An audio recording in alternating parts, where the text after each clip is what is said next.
Okay, so a couple of videos have been posted now about, I guess, the question of the crisis of imagination in the theist-atheist debates, and does it have something to do with the many advances of science and the degree to which many of the religious models were based in, sort of pre-scientific worldview, and is there a possibility at all of updating religion?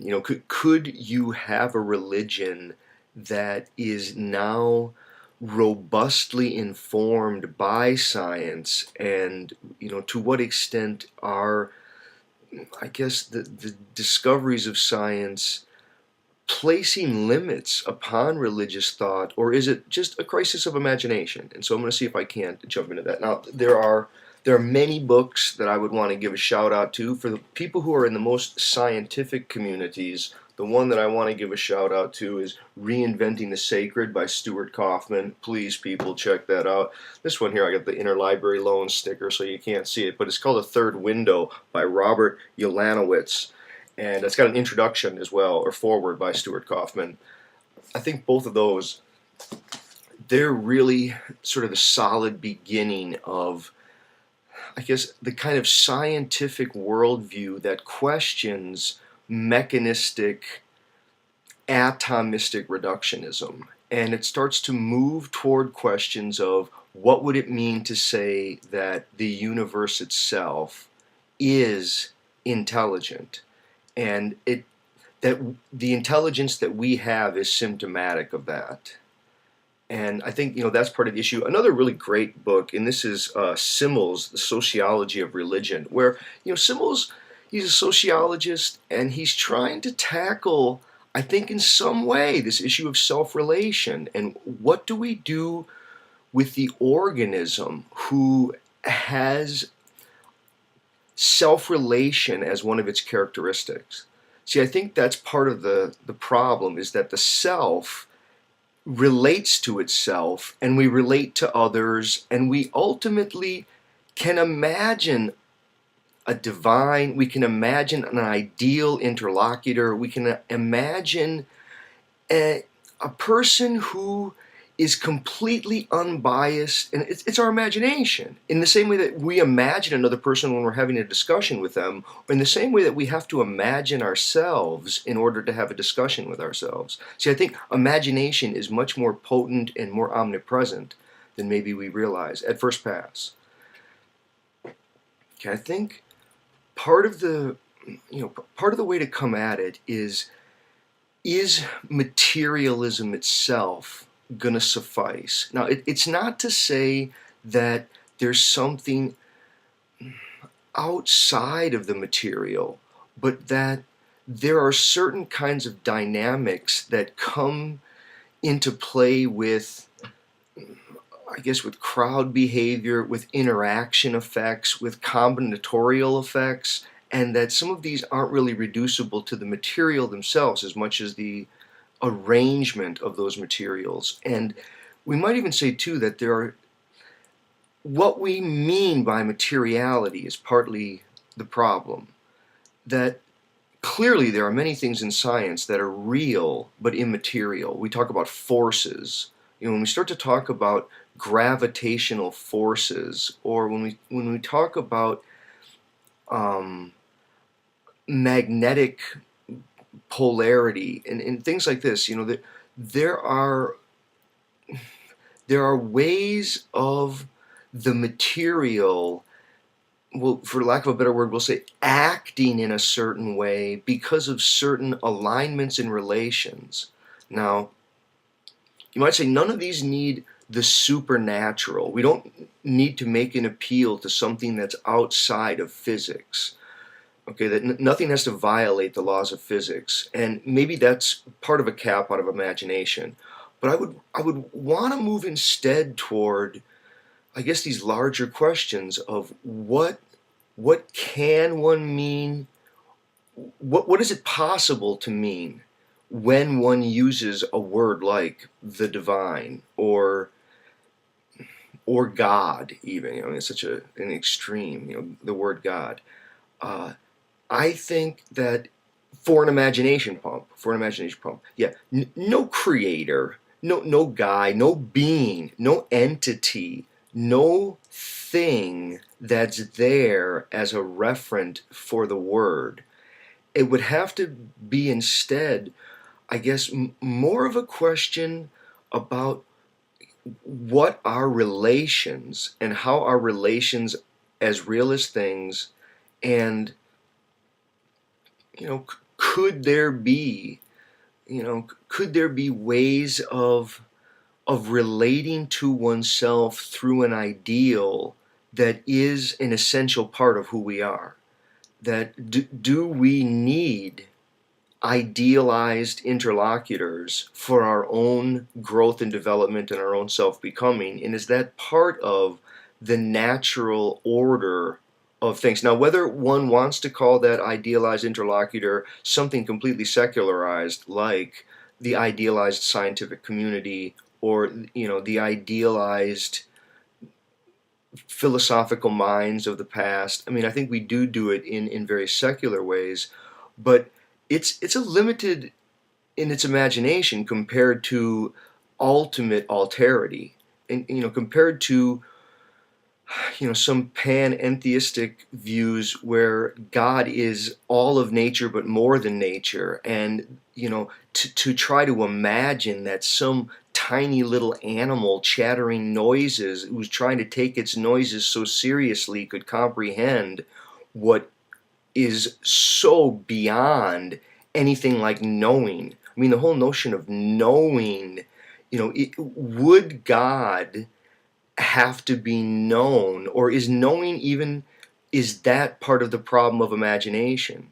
Do we imagine that the relationship to the divine is one of knowing rather than, for example, say one of feeling?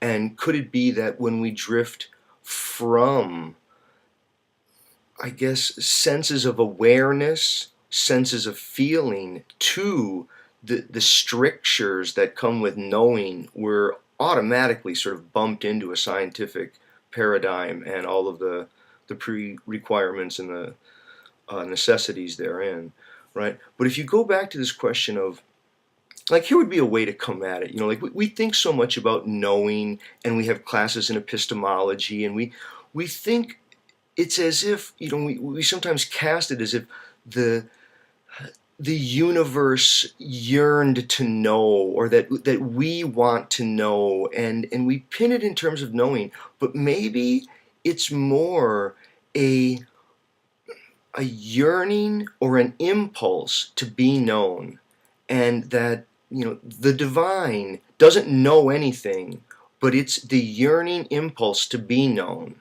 It's an unknowing known, waiting for knowers. I mean, I think, and these are playful ways to get at language. Get at it through language that, some of it just baffles. I have no idea. I don't think there's a being. I don't think there's a guy. I don't think there is a judge. I don't think that there's an afterlife. I don't think that one needs any of that. I think what one needs to do is question who one is. How is one related to all that is, to all other people? Part of this is, like, even if you take something like history, history isn't just something that I'm conscious of. History is what makes consciousness itself possible. And so there are many kinds and modes of self-relation in the larger environment, right? It has everything to do with, I guess, metabolism and respiration and dreamless sleep and the socio-historical conditions that have allowed for consciousness and self-awareness to emerge.